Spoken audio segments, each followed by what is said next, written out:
Bonjour à tous, bienvenue dans cette présentation des nouveautés MyCatTools de ce début d'année, c'est-à-dire de la version 2024 SP0 et 2024 SP1. Je suis Lucille Jaricot, Product Manager des produits My, et notamment de MyCatTools, et on est ensemble avec Florian.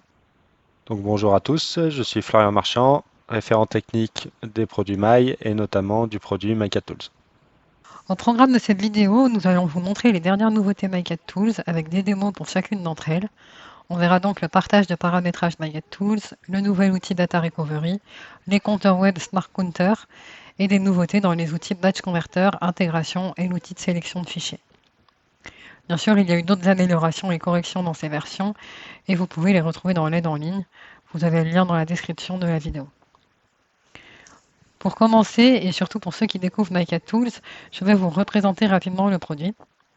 Alors MyCatTools, c'est plus de 50 outils qui sont complémentaires à SolidWorks et qui ont été créés pour automatiser et standardiser un certain nombre d'actions, que ce soit dans la gestion de propriété, le traitement de fichiers par lot, la copie de projet, la gestion des mécanos soudés et des pièces de tôlerie. En automatisant ces tâches, on va avoir un impact sur plusieurs choses, par exemple la réduction du nombre d'erreurs de saisie, mais surtout on va permettre aux collaborateurs du bureau d'études de ne plus perdre de temps sur des tâches qui sont répétitives et qui n'apportent aucune valeur ajoutée. Ça a donc un impact direct sur la productivité et la qualité de la conception. Si vous êtes intéressé par l'estimation du retour sur investissement de MyGetTools, vous trouverez le lien vers notre calculatrice en ligne dans la description de la vidéo aussi. Les outils sont aussi certifiés Gold Product par SolidWorks et sont compatibles avec la 3D Experience. Alors j'ai introduit MyCatTools en mentionnant plus de 50 outils, mais pour vous faciliter la recherche d'outils qui sont essentiels, nous avons sélectionné 7 outils qui sont incontournables et que nos clients utilisent le plus au quotidien. Vous pouvez retrouver ces 7 outils dans l'application MyCatTools. Donc l'application MyCatTools, c'est en fait l'interface centrale de MyCatTools depuis laquelle on va pouvoir accéder à de l'aide, chercher et lancer des outils. Et on voit donc que tous les outils essentiels ont été regroupés dans un onglet Les incontournables. Et pour chacun de ces outils, vous avez aussi des trainings qui sont associés pour vous aider à les prendre en main pas à pas avec des cas d'usage concrets. Depuis la dernière version, vous pouvez aussi retrouver tous les outils de paramétrage dans l'onglet Paramétrage de l'application MyCatTools. On va maintenant passer aux nouveautés. Alors la première nouveauté, c'est la fonctionnalité de paramétrage partagé. C'est une fonctionnalité qui va nous permettre de créer des contextes de paramétrage et pouvoir passer d'un contexte à un autre rapidement et facilement, donc sans avoir à modifier dans chaque outil manuellement les options. Pour expliquer en 2 mots ce que c'est qu'un contexte de paramétrage, c'est juste en fait l'ensemble des options qui sont stockées dans un fichier. Cette nouvelle fonctionnalité est disponible à partir de l'interface MyCatTools Application dans l'onglet de paramétrage, comme sur la capture que vous voyez à l'écran.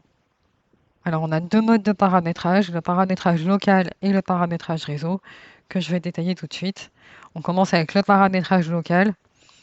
Alors pour vous expliquer rapidement l'idée, aujourd'hui lorsque vous avez un paramétrage A et que vous voulez passer à un paramétrage B sur un ou plusieurs outils, vous êtes obligé de rentrer à chaque fois dans les options de chaque outil et de modifier les paramètres manuellement pour pointer par exemple dans les bons fichiers XML ou autres. L'idée justement de cette fonctionnalité, c'est de pouvoir créer plusieurs contextes de paramétrage et de basculer de l'un à l'autre en un clic depuis l'interface MyCatTools. On va donc pouvoir créer plusieurs contextes et vous avez compris, on va gagner beaucoup de temps et surtout sécuriser les paramétrages parce qu'on ne va pas avoir besoin à chaque fois de tout défaire et de tout refaire pour chaque changement de paramétrage. Et je vais maintenant laisser la parole à Florian qui va vous faire une démo.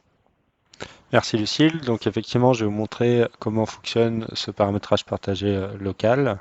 Donc l'idée, c'est effectivement lorsque vous avez un paramétrage personnalisé, comme par exemple ici dans Smart Properties, et que vous souhaitez utiliser par exemple nos trainings et être dans le contexte du training, donc avec le paramétrage lié au training. Le souci qu'on avait, c'est qu'effectivement, qu'on était obligé de modifier manuellement dans les options, donc les liens. Donc pour ça, on a créé cet outil-là qui va nous permettre donc de créer des contextes. Donc par exemple, on va créer un contexte training. Il va nous créer donc 2 contextes. Le premier qui est en fait l'enregistrement de vos paramétrages que vous aviez personnalisés et un contexte training avec un paramétrage par défaut de MyCatTools. Donc si on se met sur ce contexte et qu'on lance maintenant sur notre partie, on se retrouve bien dans le cas de nos trainings avec le paramétrage des trainings. Si on ferme SolidWorks et qu'on clique sur le contexte personnalisé et qu'on relance du coup Smart Properties, on se retrouve bien avec le paramétrage qu'on avait au préalable personnalisé. On va maintenant passer au deuxième mode de partage des paramétrages. Donc là, on parle des paramétrages réseau. Alors, on va être dans le cas où, par exemple, vous voulez partager des paramétrages que vous avez créés dans certains outils et vous voulez que vos collaborateurs ou vos clients ou prestataires puissent avoir les mêmes paramétrages que vous, afin de standardiser les méthodes de travail. Vous allez là aussi pouvoir créer plusieurs contextes de paramétrage et gérer les droits d'écriture et de lecture dessus. Je vais laisser Florian vous faire une petite démonstration tout de suite. Voilà, donc effectivement, le but, c'est de avoir un paramétrage réseau pour que tous les utilisateurs du BE utilisent le même paramétrage, qu'il n'y ait pas de différence. Donc pour cela, on va aller chercher le dossier de paramétrage qui a été enregistré, par exemple sur le réseau, par l'administrateur. Donc on le récupère. On va donc récupérer de lignes, donc le paramétrage qui était sur notre PC en local, donc ça on l'enregistre pour pas qu'il y ait de perte, et on récupère le paramétrage online.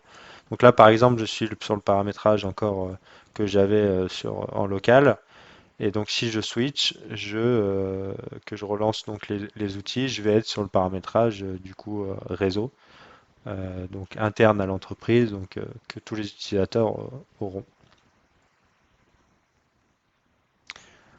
Donc si je modifie le paramétrage, par exemple de Smart Properties, je vais pouvoir envoyer au serveur du coup la modification, donc mettre à jour le paramétrage, et ainsi tous les utilisateurs qui pointent vers ce paramétrage auront la modification. Merci Florian. On va tout de suite passer à la prochaine nouveauté qui est le nouvel outil Data Recovery. Alors pour vous expliquer très simplement ce que c'est Data Recovery, c'est un outil qui permet d'extraire en masse les propriétés de vos documents, donc soit depuis un dossier Windows, soit depuis un bookmark 3 d'expérience, dans un fichier Excel.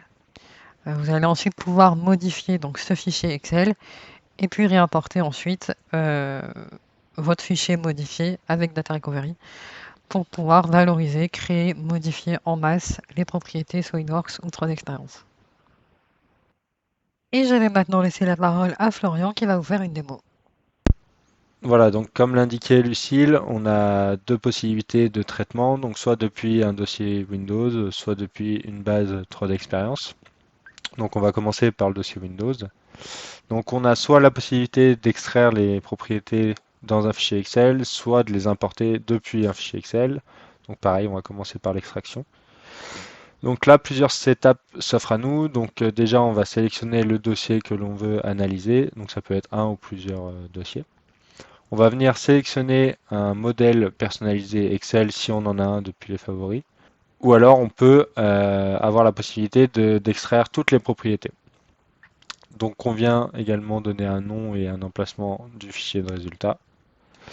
Et différentes options donc s'offrent à nous, donc notamment la possibilité de définir le type de fichier que l'on veut ressortir, définir le nom de la colonne qui va contenir le nom des fichiers et le nom des configs, et des options de configuration.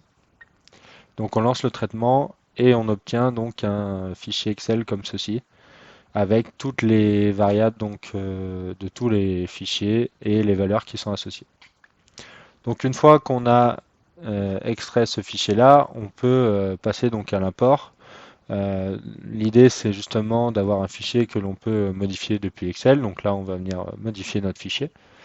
Et le but c'est justement de réimporter ces modifications dans les fichiers SolidWorks.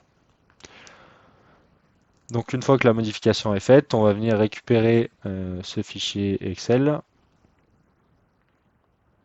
Donc il récupère le nom des colonnes, le nom de la feuille, etc. Donc on peut choisir depuis le menu déroulant si on a plusieurs feuilles par exemple.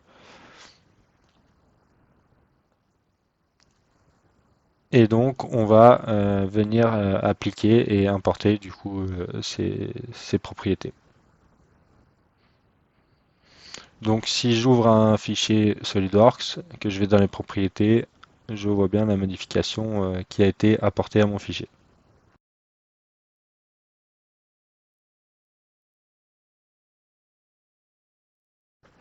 Donc on va passer maintenant à la partie 3D expérience. Donc premièrement, on va venir renseigner donc les codes d'identification pour se connecter à la plateforme 3D expérience.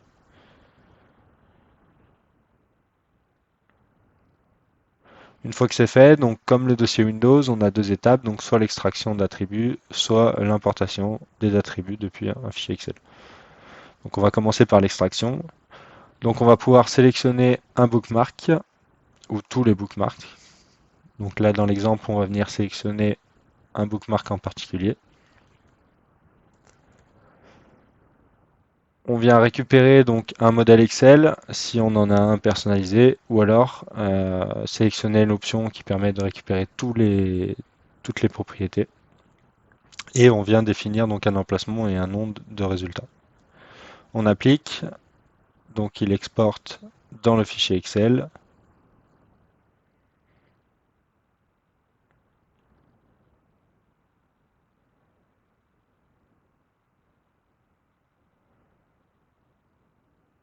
Donc voici à quoi ressemble le fichier Excel.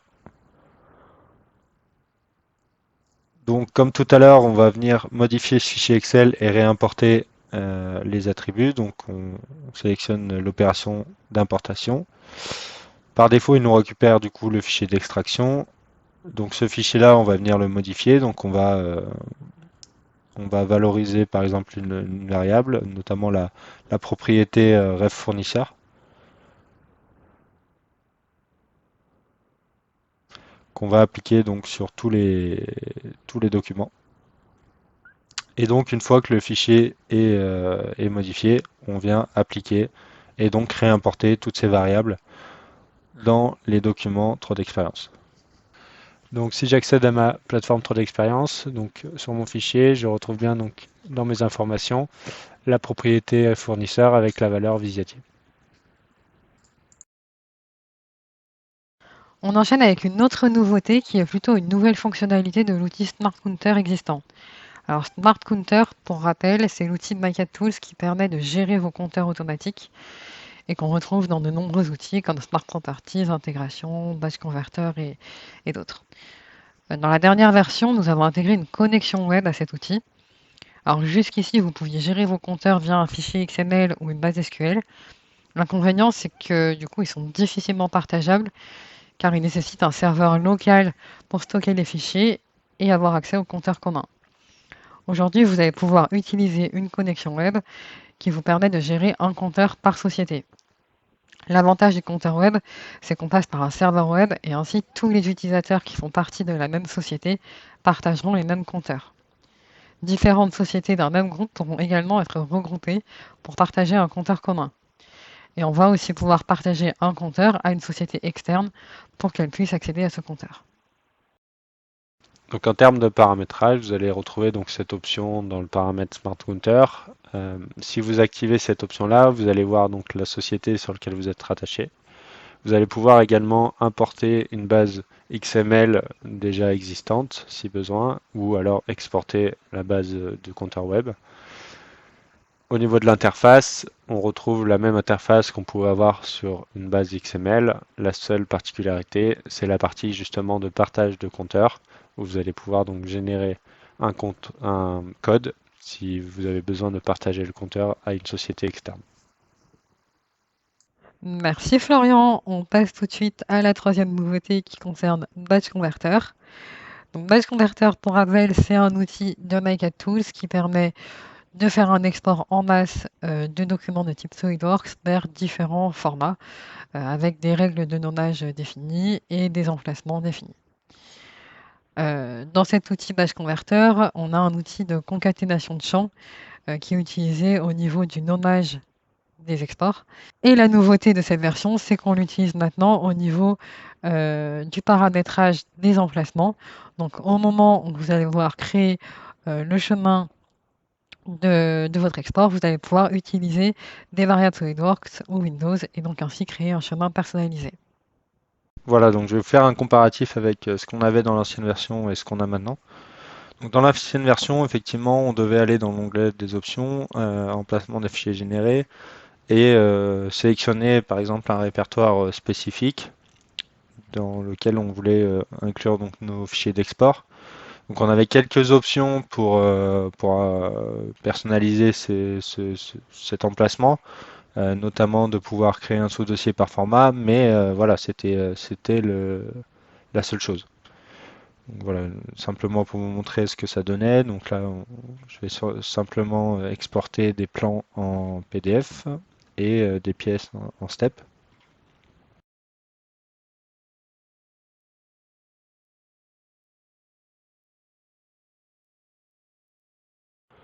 Et donc on lance l'export et on va voir que on a bien les fichiers qui sont traités à l'emplacement qu'on avait indiqué, avec des sous-dossiers, donc PDF pour les plans et STEP pour les pièces. Mais voilà, ça s'arrêtait à là. Dans la nouvelle version, donc on a déjà déplacé en fait cette option d'emplacement et on a intégré donc la create pattern qui permet de récupérer toutes sortes de variables SolidWorks, Windows, etc. Donc, dans notre exemple, on va donc faire des exports de plans en PDF et des pièces en STEP, et on va donc appliquer une règle d'emplacement. Donc, pareil, on peut définir dans un premier temps un emplacement, et on va créer par exemple des sous-dossiers en fonction d'une variable SolidWorks projet. Donc, en fonction de la valeur, par exemple, si on a un fichier qui a, donc dans notre exemple, c'est Visiative 18 par exemple, il va créer un sous-dossier avec cette valeur-là et regrouper donc tous les fichiers, que ce soit plan, pièce ou assemblage, dans ce dossier-là, s'ils ont la même valeur de cette propriété-là. Et s'ils ont une autre valeur, bah, il va créer un autre dossier. Donc, comme ça, on va pouvoir personnaliser projet par projet nos exports. Voilà, donc dans l'exemple, j'ai quatre dossiers qui sont créés avec mon plan et mon step qui sont regroupés donc par projet puisqu'ils avaient la même valeur euh, associée. Merci Florian. On passe à une autre nouveauté qui concerne l'outil intégration. Donc, pour rappel de ce qui est intégration, c'est une boîte à outils qui va permettre de faire des opérations en masse. Donc, par exemple, aller changer la valeur d'une propriété ou une couleur en fonction de différentes conditions. Alors, dans cet outil, la nouveauté, c'est qu'on a ajouté l'outil de concaténation de champs.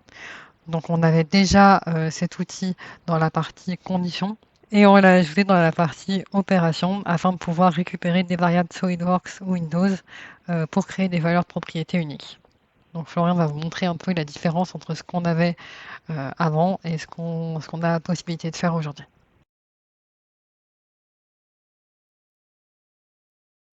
Voilà, donc je vais simplement vous montrer la différence entre l'ancienne et la nouvelle version. Donc si je crée une opération où je vais ajouter une propriété sur mon fichier, donc sur l'ancienne version, donc je n'avais pas l'outil de concaténation de champs.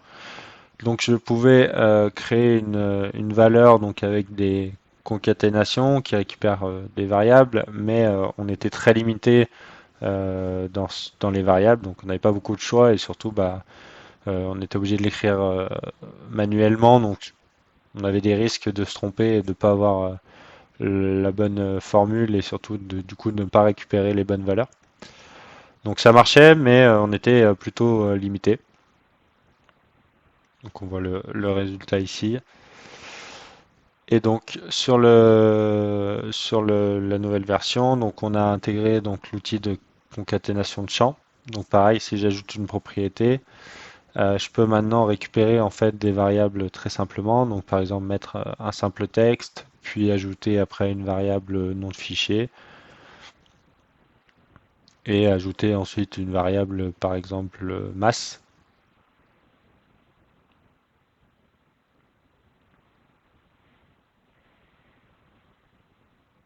Donc c'est très simple d'utilisation et dans le résultat, la grosse différence aussi, c'est que on va écrire les variables et non un simple texte. Donc par exemple pour la masse, on va l'écrire en tant que variable, ce qui fait que si jamais votre fichier est modifié au niveau de la conception, eh ben la propriété sera mise à jour puisqu'on est en variable et donc la valeur évaluée calculera la nouvelle masse. On termine cette vidéo avec une dernière nouveauté qui concerne l'outil de sélection des fichiers, qui est un outil qu'on retrouve dans les outils Batch, comme Batch Converter, Batch Properties ou Intégration. Dans cet outil, on a ajouté de nouveaux filtres qui vont vous permettre d'être plus précis dans votre sélection de fichiers. Donc Florian va vous montrer quels sont ces nouveaux filtres et à quoi ils servent. Donc effectivement, on a rajouté des filtres qui étaient demandés, donc notamment le fait de ne pas prendre en compte les composants supprimés dans la configuration active. Donc là, par exemple, je vais mettre en état de suppression ma pièce qui s'appelle support. Donc si j'importe mon fichier, donc avec les dépendances bien sûr. Donc je vois dans la liste que j'ai pas ma pièce support et je vais simplement vous montrer que si je décoche du coup l'option, j'ai bien ma pièce support qui apparaît.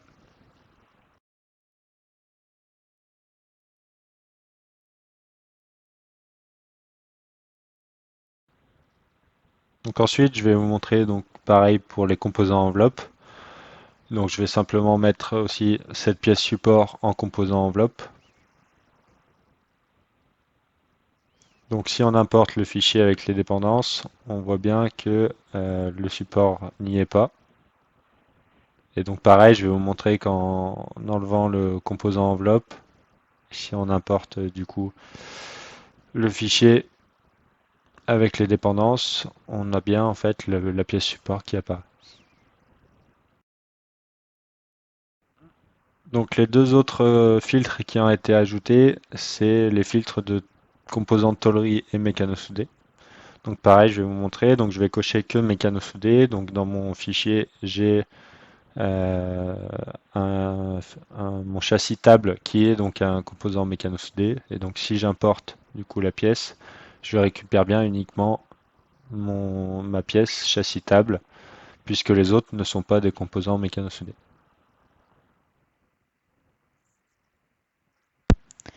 Merci Florian pour cette dernière démo. On va arrêter cette présentation ici. Vous avez vu les principales nouveautés de ce début d'année sur Maggot Tools. N'hésitez pas à consulter l'aide en ligne pour voir le reste des améliorations et des corrections. Merci d'avoir regardé cette présentation. Merci Florian pour les démonstrations. Et à bientôt pour de futures nouveautés.